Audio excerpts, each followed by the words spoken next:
Antes de adentrarmos aos nossos estudos propriamente dito, a gente fala do estudo anterior.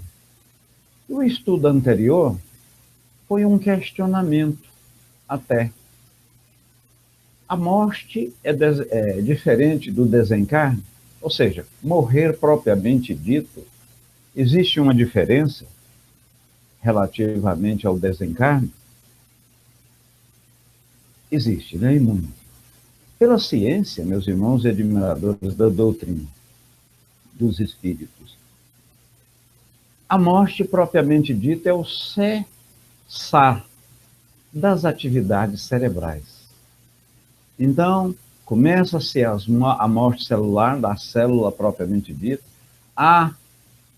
não há um respondimento, uma sensação neuronal, as pupilas dilatam, aí sim é a morte. E o desencarne, Décio? O que é o desencarne? Eu sempre faço confusão, morte e desencarne. Desencarnar é quando o espírito, ele deixa a matéria propriamente dita. Ele é ligado pela matéria fluidicamente, espiritualmente, nós falamos. Então, quando eu me desligo da matéria, aí houve o desencarne. Pode, naturalmente, como nós fizemos esses estudos anteriores, a pessoa morrer, mas não desencarnar. Ou seja, o seu espírito fica vinculado ao seu corpo, e depois muitas vezes o espírito vê os vermes corroendo a matéria propriamente dita, e aí quando não tem mais nada, não tem caixão, não tem cabelo, não tem roupa, o espírito fica vinculado aos bens materiais. Então, quanto mais vinculado diretamente ou nos ativermos a esses bens materiais ou ligado à matéria, demora-se mais, em consequência, o desencarne, a ruptura do espírito relativamente ao corpo, né? Então, essa é a diferença do morrer e do desencarnar. Vamos aos nossos estudos de hoje. E os nossos estudos de hoje, nós vamos falar sobre... Nós estamos no 16º encontro. Eu até evito falar aula, porquanto eu não sou professor. Vamos falar sobre a lei natural, que é a única para a felicidade do homem. Hoje é 27 de junho de 2016. Meu nome é Décio, eu falo aqui de Palmas, capital do Tocantins. É um curso patrocinado pela Rede Amigo Espírito, que tem por objetivo, escopo, né? Divulgar, instruir e unificar. A gente cumprimenta, sobretudo, os nossos amigos e companheiros que estão vendo agora pelo YouTube, pela Rádio Amigo Espírita, Canal 1, e, sobretudo, você, internauta, que vai interagir futuramente nesses estudos. E são, repetindo, é uma maioria substancial, esses internautas que verão esses estudos a posterior. Lembramos sempre que os nossos estudos são estudos interativos, ou seja, você deve participar, pode até participar. Porquanto, por mais que nós planejamos, e quando você participa, você faz uma pergunta, faz um questionamento, sobretudo dentro dos estudos, a gente tem a oportunidade de falar. Não fica aquele estudo engessado, vamos dizer assim, né? Não fica aquele estudo engessado. Então, hoje, da lei natural segundo a codificação espírita. Vamos colocar essa tela, a primeira tela aqui, e ela nos diz textualmente, introdução ao Espiritismo. A lei natural é a lei de Deus. É a única verdadeiramente para a felicidade do homem. Indica-lhe o que deve fazer ou deixar de fazer, e ele só é infeliz quando dela se afasta. Permita eu repetir. Ele só é infeliz quando dela se afasta. Isso está na questão 614 do Livro dos Espíritos, né? Então, o homem, ele é infeliz quando ele afasta. Ele afasta dessa lei. A lei natural tem como características, meus irmãos, ser eterna e ser imutável. Eterna, porque sempre vai haver, e nós somos sabedores que nós somos uma alma, quando encarnado, somos espírito, e espírito tem uma vida eterna. Ele teve princípio, mas não terá fim. Segundo o próprio Deus, porque Deus também, ele é eterno e tem aqueles princípios, tudo que nós já vimos, e isso está na questão 615 do Livro dos Espíritos. Todas as leis da natureza são leis divinas, pois que Deus é o autor de tudo. Também quem falou isso foi Allan Kardec. Allan Kardec nos disse isso de uma forma muito objetiva, muito direta. Entre as leis divinas, umas regulam o movimento da matéria, que são essas leis físicas, e ela está voltada ao quê, meus irmãos e diletos amigos? Está voltado à ciência. As outras dizem respeito especialmente ao homem, considerando em si mesmo e nas suas relações com Deus e com os seus semelhantes. Com seus semelhantes. Contém as regras da vida do corpo, bem como da vida da alma. São as leis morais. Uma está atinente ao homem, à matéria, essa a ciência pode estudar.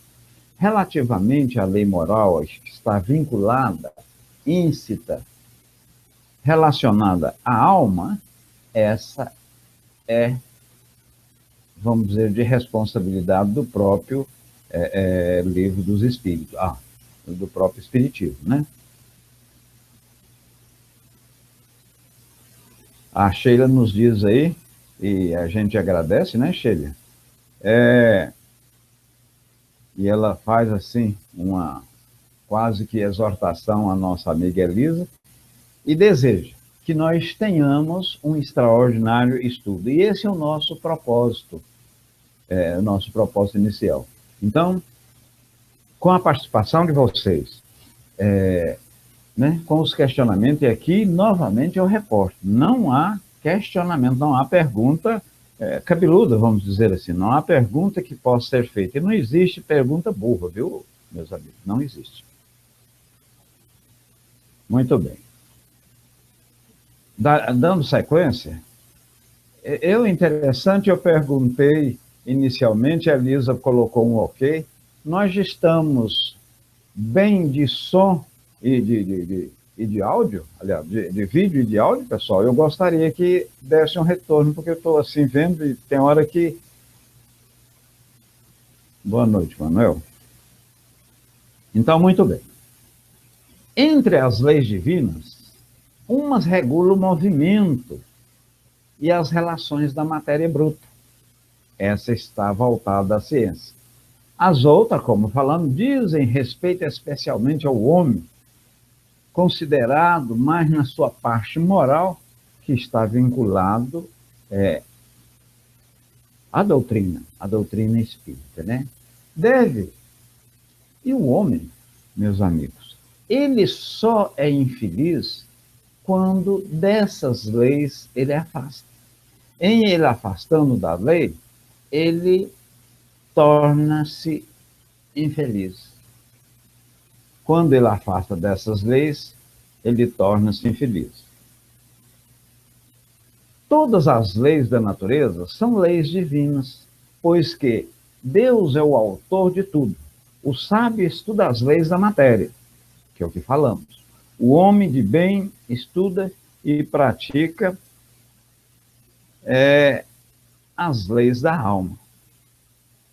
Então, na verdade, o que nós estamos fazendo aqui agora? Nós estamos estudando, né, meus irmãos? Estamos estudando, julgando para dentro de nós conhecimento que vai melhorar a decisão de nosso livre-arbítrio. Quem mais estuda, mais aprende, e o conhecimento, ele facilita você, de uma certa forma, muito obrigado novamente, viu, Elisa, que a imagem e o som estão ótimos, muito obrigado. Vai, de uma certa forma, te dar subsídio e fazer com que você tenha uma aplicabilidade melhor do livre-arbítrio. Tem uma aplicabilidade melhor do livre-arbítrio. Por isso que diz que aquele que mais sabe, mais será cobrado. Então, e vamos ver futuramente, em nossos estudos de hoje, que o conhecimento, quando você interioriza, você se responsabiliza mais. Ou seja, aquele que não tem um conhecimento, um silvícola, praticando um ato que não tem consciência, ele não terá responsabilidade como nós temos, em função do nosso conhecimento. Entre as leis divinas, uma regula a movimentação, as relações da matéria bruta, as leis físicas, cujo estudo, repetimos, é de domínio da ciência. As outras diz respeito especialmente ao homem e à alma, né? São regras morais e que está afeta ao espiritismo, sobretudo. A lei de Deus está escrita onde, meus irmãos? Está escrita na própria consciência. Então você, de uma certa forma, sabe que matar, roubar, estuprar, fazer alguma coisa indevida é um erro. Está dentro de você. Quando você vai fazer alguma coisa e essa coisa é errada, parece que o seu próprio espírito, o anjo de guarda, fala, desce, não faça isso, ó. Alguma coisa move você a não praticar aquele ato. E só somos infelizes quando da lei de Deus que está em nossa consciência, nós afastamos, né? Então essa é a infelicidade. Em razão disso, todos podem conhecê-la, mas nem todos a compreendem. Os homens de bem e os que se decidem a investigá-la são os que melhor a compreendem. Todos, entretanto, num determinado ponto, e quando estivermos nos mundos dadivosos, e mundos felizes, já entendemos, vamos efetivamente compreender em toda a sua extensão, em toda a sua magnitude.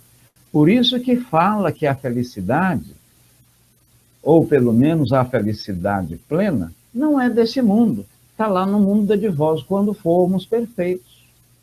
Se tivermos um destino como determinismo, são nesses mundos perfeitos, lá sim a felicidade é completa, a felicidade é plena. Lá a felicidade é plena, né, meus irmãos? A lei de Deus continuamente revelada aos homens por espíritos desencarnados ou mesmo espírito encarnado. Sempre teve um profeta, sempre teve um espírito de luz, um avatar, um espírito que vem para relembrar-nos das máximas de Cristo. Teve um Chico Xavier, teve um Gandhi, teve um Martin Luther King, tem um Papa Francisco agora. São pessoas iluminadas. E eles vêm ciclicamente para nos relembrar, como o próprio Espiritismo está aqui e agora, ele está tirando o véu, lembrando alguma coisa que foi dita por Jesus, falando outras e, vamos dizer assim, ressaltando outras mais. Então, sempre a gente teve a oportunidade de deparar com esses espíritos luminares, falando e nos lembrando. E vamos ver a posteriori que quando nós distanciamos destas leis naturais que estão íncitas, que estão dentro de nós, a gente peca, a gente comete um mal, a gente fica triste. Mas tão logo retornamos, a alegria se instala. Ora, Décio. Então você está falando que se a gente distanciar dessas leis naturais, distanciamos por consequência naturalmente da felicidade, sim. E ela será plena quando estivermos, como bem dissemos, naqueles mundos, na escala espírita, naqueles mundos superiores. Lucena, aliás, Luciene, ela nos questiona e faz uma contribuição aí. Como se definiria a felicidade para nós, encarnados, imperfeitos, mas em evolução? O que é ser feliz? Felicidade, e eu a tenho, e pelo que a gente, de uma certa forma, estuda, é aquilo que te torna aqueles momentos mais aprazíveis. Você pode, muitas vezes, ser feliz escutando uma música, e eu, muito vinculado à matéria ainda, sinto uma felicidade, tendo algum bem, algum conforto material, aquilo que eu lutei. Então, a felicidade, ela depende muito da ótica que a pessoa... Você pode ser feliz, naturalmente, e a gente tem dentro da própria família da gente, nem sempre aquele que é possuidor de mais posses materiais é o que é mais feliz. Somos sabedores que a posse material, ela traz conforto, e conforto não é propriamente felicidade. Felicidade, muitas vezes, está em você ouvir o pingo de uma chuva, ouvir o murmúrio de um passo, o choro de uma criança, a árvore fornecer um fruto. Você é feliz nessas pequenas coisas. Nessas pequenas coisas. Muito bem.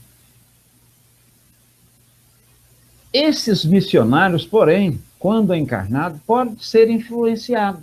E eles, dentro dessa influência, podem, ao invés de falar coisas só extraordinárias, nos direcionar sempre à caridade, nos direcionar aos bons propósitos, etc., pode tornar-se, nesse viajor, um mau espírito. Ele pode ensinar coisas indevidas, coisa que não é virtuosa, e nós absorvemos naturalmente. Isso é possível? É possível. Mas, nesse momento que a gente distancia da verdade, daquela lei natural, logo, logo, por uma consequência natural, você volta. Por exemplo, vamos colocar o cidadão, ele é voltado ao ato de beber. Ele bebe. E digamos que hoje ele esteve numa festa, e nessa festa ele exagerou na bebida alcoólica. Ora, ato quase automático, instala-se uma dor de cabeça. Quer dizer, Deus não pune. A espiritualidade não está com aquela varinha de condão para falar, olha, você fez isso e em função disso eu vou te punir. O próprio mal, ele é o remédio, né? Ele é o remédio para você voltar e colocar o carro naturalmente dentro da linha. Joacir Ferreira disse o seguinte: hoje a minha maior felicidade é ser pai do meu filho, o Marco Vinícius. Que coisa extraordinária. E todos nós temos essa missão, ou temos uma missão. E veja bem, Joacir, o Marcos Vinícius, dentro desse planejamento reencarnatório, que hoje você o tem como uma felicidade extraordinária, e é através dessa felicidade, desse prazer incontido, que você dedica, e cada vez mais vai dedicar esse amor incondicional, é que se estabelece a relação, e essa relação propicia, né, uma evolução mais saudável a ambos. E você nem sabe. E isso é a dádiva do esquecimento, que foi o nosso penúltimo estudo, a dádiva do esquecimento. Ele pode, ou você pode ter sido um algoz, um adversário, pode ter, porque isso ocorre nos familiares. Mas o que ocorre? Ocorre hoje que Joacir diz que o motivo de maior felicidade é o Marcos Vinícius. Extraordinário, nesse cumprimento. Uma coisa simples, né? E você está vendo a felicidade aí. Então, a felicidade está onde você busca vê-la, senti-la. e cada um a sente, cada um a tem da sua forma e da amplidão que, né, que a mesma direciona e vê e sente, etc. O amor ao próximo ensinado por Jesus é um preceito que resume a lei de Deus. Certamente, esse preceito encerra todos os deveres do homem uns para com os outros, né? Porque Jesus pegou o decálogo de Moisés e fez o quê? Resumiu-se em duas leis. Ele disse que amar a Deus sobre todas as coisas e o próximo como a você mesmo. Se você amando o próximo e ao próximo fazer o bem, como aquilo que as outras pessoas, que você gostasse, que as outras pessoas que também com você fizessem, você praticando isso é uma caridade. E você, dentro desse processo, é feliz. Muito bem. Dando sequência aqui,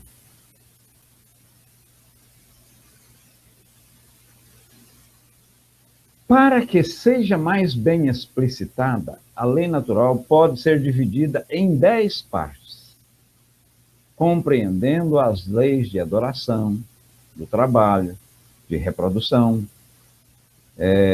a lei de conservação, de destruição, sociedade, progresso, igualdade, liberdade e, por fim, essas últimas duas, a da justiça e amor e caridade. E vai ser dito aqui, mais à frente, que a caridade é, senão uma das mais, ou senão a mais importante lei.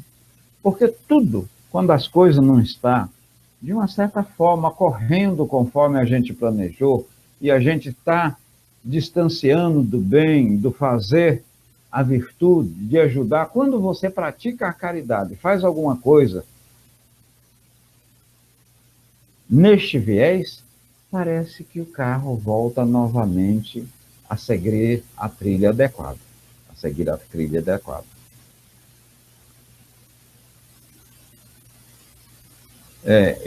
A Elisa Cruz, ela responde o Joacir, né?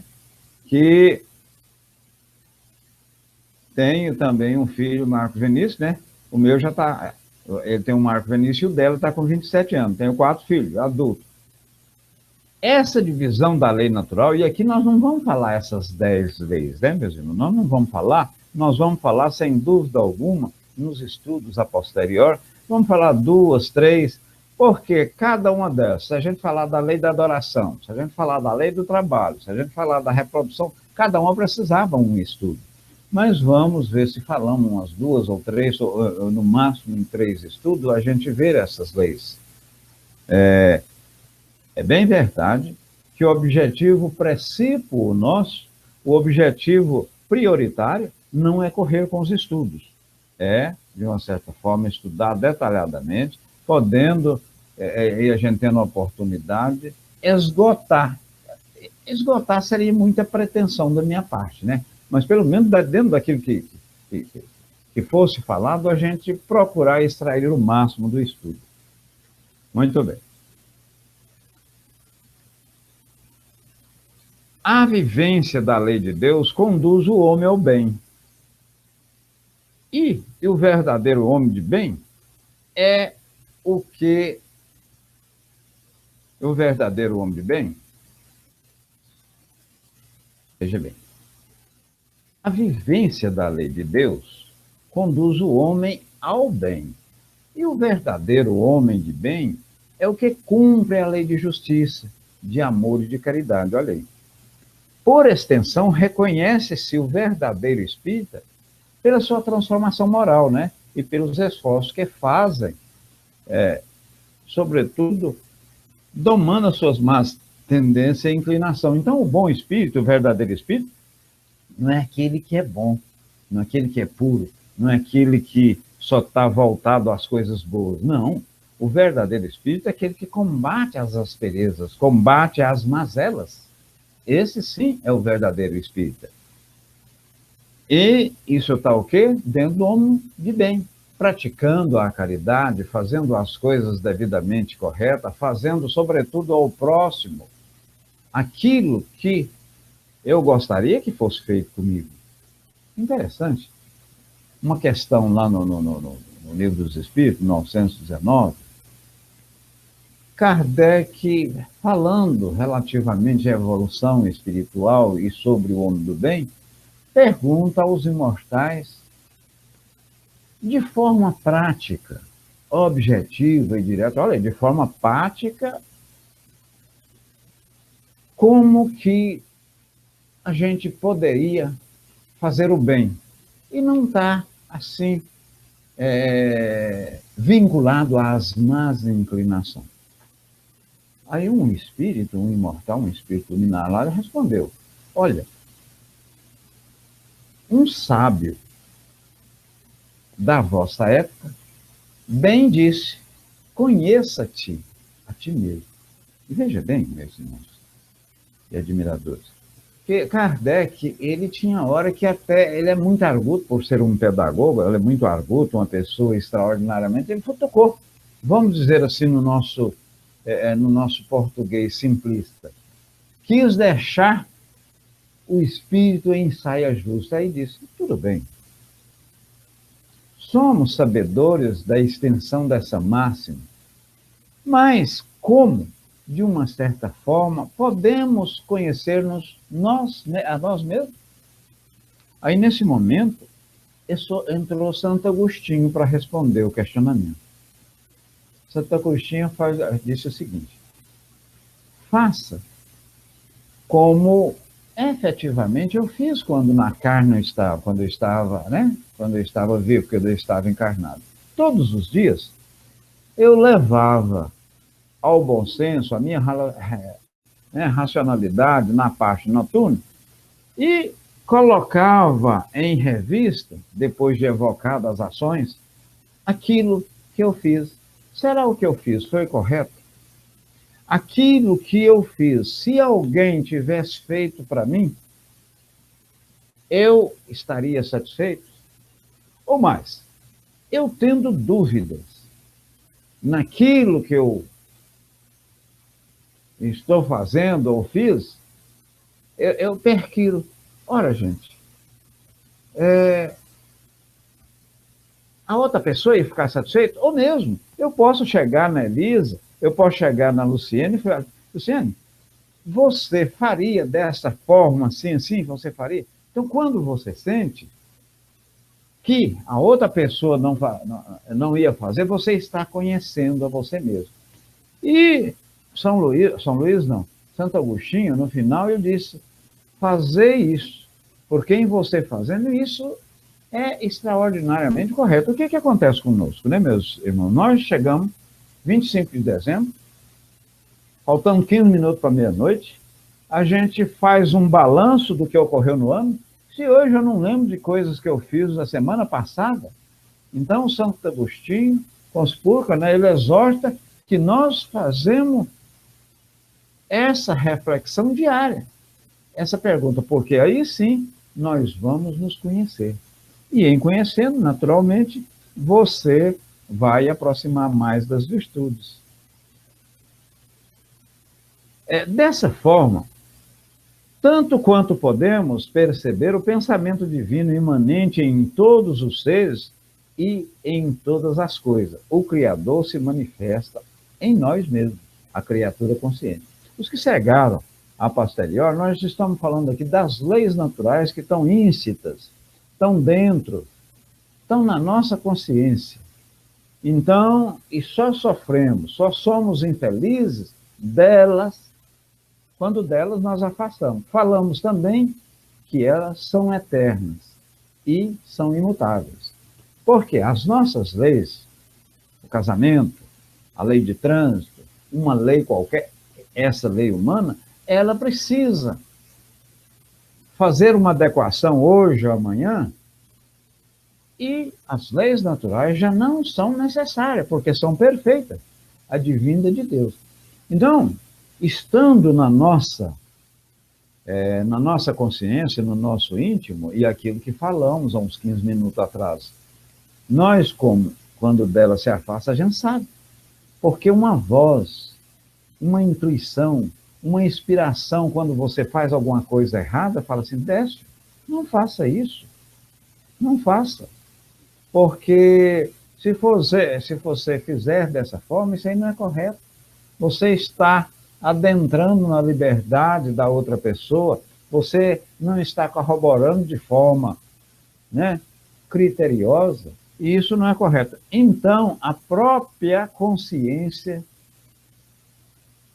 ela te orienta e fala que você não deve fazer. Quanto a essa próxima tela aqui, meus irmãos,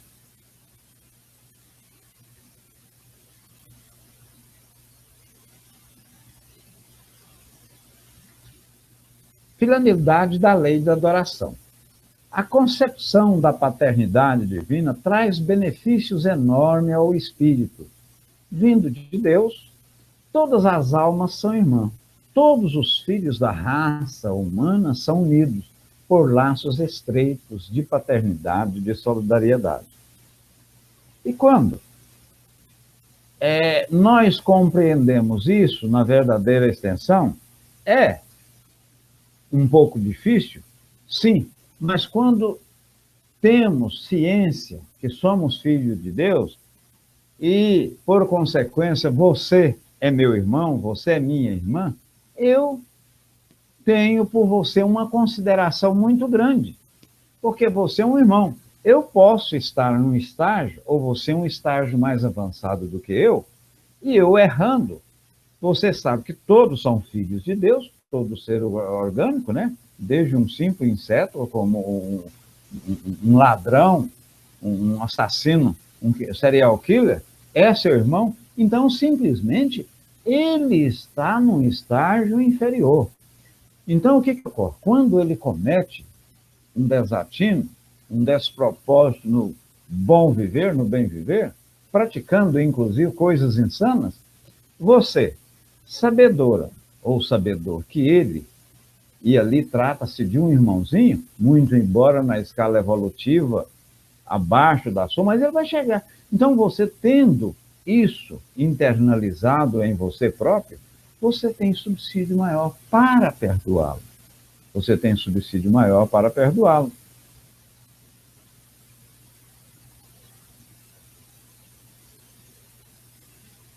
Em decorrência desses conhecimentos, passa-se a entender e a justificar a relação dos homens deve ter para com seu Criador. Adoração, um agradecimento. Consiste na elevação, né, do seu pensamento a Deus. Pela adoração, o homem aproxima-se dele, a sua alma. E essa adoração pode ser feita de várias maneiras. Uma das mais clássicas é pela prece, que nós vamos falar um pouquinho sobre prece. A adoração está na lei natural, pois resulta de um sentimento inato do homem, né? Por esta razão é que existe entre todos os povos, se bem que de forma diferente. Então, sempre e em todos os povos, em toda a situação, o homem voltou-se ao divino, voltou-se a Deus, voltou a uma divindade. Tudo à sua maneira e ao seu jeito de viver. Isso ocorreu em várias épocas da vida. Diz o seguinte: nenhum mérito traz a vida contemplativa. Isso porque, se é certo que não fazem o mal, também o não fazem o bem e são inúteis. Demais, meus irmãos, não fazer o bem já é um mal. Simplesmente você não fazer o bem, você está praticando um mal. Mas como assim, Décio? Explica. Eu costumo dar até uma explicação simples. Se você passa num sinaleiro, tem um senhor de idade, uma pessoa que tem dificuldade de locomover, uma pessoa idosa, por exemplo, você tem possibilidade de ajudá-lo a atravessar o sinaleiro e não faz, e, em consequência disso, vem um carro, abarloa ele, né? Ou seja, o acidenta, e digamos que ele chega a vir até a óbito.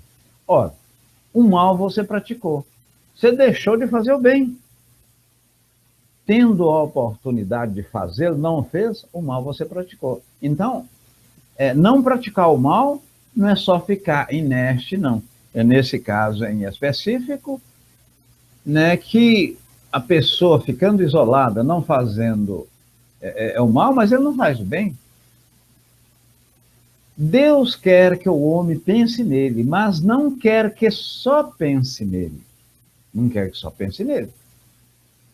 Quem passa todo o tempo na meditação e na contemplação, nada faz de meritório aos olhos de Deus. Aos olhos de Deus, metaforicamente. Porque vive uma vida toda pessoal e, de uma certa forma, inútil à humanidade. Disseram os benfeitores espirituais a Kardec: amparar os pobres e os aflitos, né, ou seja, fazer a caridade, é o melhor meio de homenagear a Deus. Então, uma adoração muito boa é você praticar a caridade. E a caridade, como Jesus a ensinou, é constituída de beneficência para com todos, indulgência para com o próximo e perdão das ofensas. É o famoso BIP, né? É o famoso BIP. Muito bem. Essa próxima tela, meus irmãos, ela vai nos dizer o seguinte. Ela vai nos dizer sacrifício. A palavra sacrifício, etimologicamente, tem o sentido de fazer alguma coisa sagrada, no sentido primitivo e unicamente religioso. Representa uma oferenda que se faz à divindade, através de rituais. A oferenda pode ser representada por uma pessoa ou animal vivo, ou ainda algum produto da colheita vegetal ou outros objetos.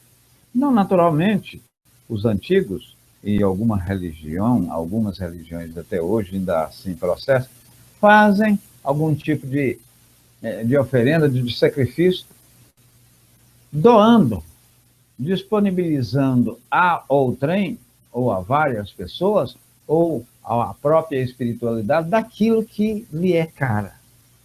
Isso aí tem algum sentido? Na visão dele, tem. Mas é importante que se faça uma diferença entre o conceito religioso que se tem do termo e sua concepção social, ou seja, no popular, né? Assim, no aspecto religioso, além da característica do ritual, do sacrifício propriamente dito, subentende-se que o sacrifício será consumido pela divindade. Ou seja, aquele ou aqueles espíritos quais a gente fez aquela sacrifício, eles que vão ser beneficiados. O fato de alguém exercer tarefas que certas religiões exigem dos seus adeptos, como, por exemplo, o pagamento do dízimo, não são sacrifícios, mas regras práticas religiosas. Seria oferendas, né, algum despacho, alguma coisa, não deixa de ser um sacrifício. Por extensão, o sacrifício pode ser considerado como uma renúncia ou privação voluntária. Nesse sentido, o Espiritismo esclarece-nos que as privações voluntárias meritórias seriam representadas pela privação dos gozos inúteis, né? Mais vinculado à matéria. Meritório é resistir à tentação que arrasta-nos a esses gozos. Portanto, para a doutrina espírita, fazer o bem aos nossos semelhantes é o melhor mérito, é o maior mérito. Por isso que, quando nós estávamos falando relativamente àquelas 10 leis, nós falamos que a lei de amor, a lei da caridade, era a lei maior. Era a lei maior. Muito bem. A outra tela nossa aqui, ela vai nos dizer sobre a prece e sua eficácia. Ora, se nós estamos falando em lei natural, se nós estamos falando em adoração, se nós estamos falando em agradecimento do divino, de Deus, em adorá-lo, tem necessariamente falar um pouquinho sobre prece. A quem conteste a eficácia da prece, com fundamento no princípio de que, conhecendo Deus as nossas necessidades, inútil se torna expô-la, inútil se torna rezar, inútil se torna solicitar, fazer uma solicitação ao divino, porquanto ele já sabe da nossa necessidade, o que de fato a doutrina não compactua com isso. Este argumento não oferece muita lógica. Por quê? Independente de Deus conhecer as nossas necessidades, a prece proporciona a quem ora um bem-estar inefável, né? Incalculável. E aproxima a criatura do Criador. Então, a prece, a oração sincera vindo do coração, ela me aproxima de Deus, propriamente dito, e estabelece-se uma paz interior, uma felicidade muito, muito notória, muito notável. Eu diria, nem notória, é notável. Deixa eu ver a tela aqui. Muito bem, não tem questionamento, não tem colocações. Não existe qualquer forma para orar, né, meus irmãos? Não existe forma. O Espiritismo reconhece como boa as preces de todas as religiões, desde que seja feita de coração, desde que pense em cada palavra, desde que se fala do fundo do eu, né? Pronunciando com ardor, com vigor. Essa prece, aos olhos de Deus, ela é bem vista. Aos olhos de Deus é bem vista. E, ademais, meus irmãos, a ciência tem provado isso, tem pesquisa, que o homem religioso, o homem que acredita, o homem que ora com fervor, ele é mais feliz e vive mais. Não é porque é uma muleta, não. É porque você, de uma certa forma, entrega, não entregando e cruzando os braços, mas você, ao anjo de guarda, ao espírito que lhe assessora, ao seu anjo guardião, a Deus, propriamente dito, né? Interessante, eu estou achando a nossa área de texto muito quieta aqui. A última pessoa que manifestou aqui foi o Sérgio, né? É o que está. Muito bem. Então vamos dar sequência.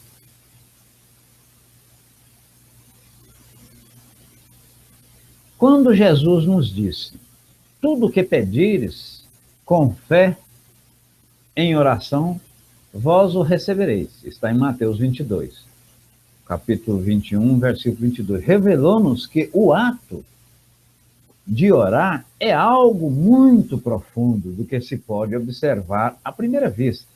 Dessa máxima, diz Mateus, concedido vos será o que quer ou o que pedires pela prece. Fora ilógico deduzir que basta pedir para obter, e for injusto acusar a providência se não a cede, né? Ou se a mesma súplica, a nossa súplica, não seja atendida. Uma vez que ela sabe, a providência divina, melhor do que nós, o que é bom para nós. Porque a gente pede, vamos dizer, um carro completo de virtudes, e muitas vezes nos é concedido pequena coisa. Por que nos é concedido pequena coisa? Para que corramos atrás e evoluímos naquele sentido. A prece, pergunta a nossa amiga Luciana, a prece pode ser uma adoração, né? Pode ser uma forma de adoração? Perfeitamente. A prece, como foi questionado por Kardec, a espiritualidade, ela, de uma certa forma, respondeu, constitui-se numa solicitação numa adoração ou num agradecimento. Eu posso, ó Senhor, meu Deus, sem vós não existiria esse mundo e não tem esse corpo perfeito. Nesse caso aí eu fiz o quê? Uma adoração, estou exaltando a Deus. Ó meu Senhor, eu sei que eu não mereço tanto, mas eu gostaria que meu filho está estudando agora, sendo do merecimento dele, faça com que a espiritualidade atue para que o mesmo passe nesse recurso. Solicitação. Agradecimento. Eu agradeço, meu Senhor, pela saúde, pelo dom da vida, por ter a oportunidade nesse mundo aqui e agora, interagir e cada vez mais aprender.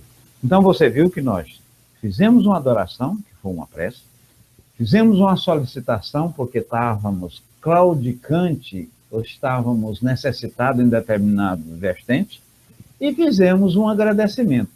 E, na verdade, a rigor, meus irmãos, a prece a gente deveria muito agradecer. E a gente faz mais é solicitar, solicitar, solicitar. Né? Mas tudo bem. Então, ela é constituída de uma solicitação, de uma louvação e de um agradecimento, de um louvor, né?